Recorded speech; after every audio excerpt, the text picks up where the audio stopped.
আমি মধ্যরাতে গত রমজানের আগে ছিলাম মদিনায়, মধ্যরাতে গেলাম, যে দেখি খুব ভিড়, দাঁড়ালাম, 50 জন 60 জন করে ঢুকলাম, ঢুকেই একটা জায়গা পেয়েছি নামাজের, উপরে লেখা মাকান তাহাজ্জুদি রাসূলিল্লাহ, রাসূলের তাহাজ্জুদের নামাজের জায়গা।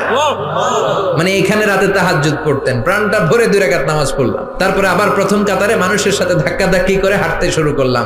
1 সেকেন্ডের জন্য জায়গাটারে খালি পাবেন না। হাজার হাজার মানুষ, হাজার হাজার মহিলা, হাজার হাজার নারী পুরুষ সালাম দেয়। হাঁটতে লাগলাম, হাঁটতে হাঁটতে ডান দিকে কিবলা, বাম দিকে রাউদাতুম মিন রিয়াদিল জান্নাহ, তারপরে একটা ছোট্ট ঘর, ওই ঘরে বিশ্বনবীর হাতের বাম দিকে ঈসা আলাইহিস সালাম দুনিয়াতে এসে ঘুমাবেন।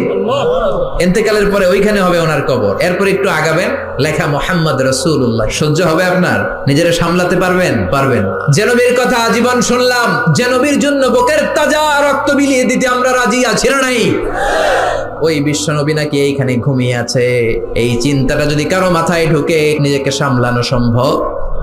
নিজেকে ধরে রাখা সম্ভব না। হাঁটতে শুরু করলাম, বুক ফেটে চিৎকার আসে, চিৎকার মেরে নবীর ডাক দিতে মন চায়, কিন্তু বিশ্বনবীর কবরের উপরে লেখা লা তারফাউ আসওয়াতাকুম ফাওকা সাউতিন নবী, খবরদার, এটা নবীর দরবার, নবীর দরবারে বড় গলায় কথা বলা যাবে, বললে আমলগুলো বাতিল করে দিবে কে? বুক ফেটে কান্না আসে, লোকগুলো দাঁড় দাঁড় করে চোখের পানি ছাড়ে, হেঁটে যায়, বিশ্বনবীরে সালাম দেয়, শুধু সালাম দেয় আর চোখের পানি ছাড়ে, আওয়াজ করে কিছু বলার সুযোগ নাই। তারপরে সামনে হাঁটলে পাবেন আপনি সাইয়েদনা আবু বকরের কবর, তারপরে সাইয়েদনা ওমর ফারুকের কবর, এরপর বাবুল বাকি দিয়ে বের হলে জান্নাতুল বাকি, মাকবারাতুল বাকি আছে না নাই? বিশ্বনবী মিটিং এ বসলেন, বনু তামিম গোত্রের লিডার কে হবে? বিশ্বনবী বললেন, ও সাহাবারা প্রস্তাব দাও। আবু বকর বললেন, আমার প্রস্তাব উনি। ওমর ফারুক বললেন, না, আমার প্রস্তাব উনি নয়, আমার প্রস্তাব উনি, আমি যার কথা বলছি সেই সেরা, তারই নেতা হওয়া দরকার। আবু বকর বলে, না, আমারটাই দরকার। ওমর বলে, আমারটাই দরকার। তর্কাতর্কি আছে না নাই? ঝগড়াঝাটি লেগে গেল, তর্ক হয়ে গেল, কথার পিঠে কথা, কথার নাম লতা। কথা বলতে বলতে বিশ্বনবীর কণ্ঠের চাইতে 2 জনের কণ্ঠ উঁচু হয়ে গেল।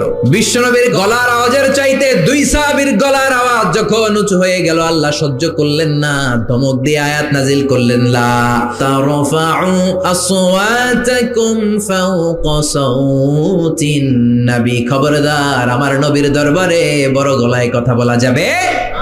এই আয়াত নাজিল হওয়ার পরে সাইয়েদনা ওমর ফারুক বিশ্বনবীর কাছে যদি কথা বলতে আসতেন, ফিসফিস করে কথা বলতেন, নবী কিছুই বুঝতো না। বিশ্বনবী বলতেন, ওমর কি বললা?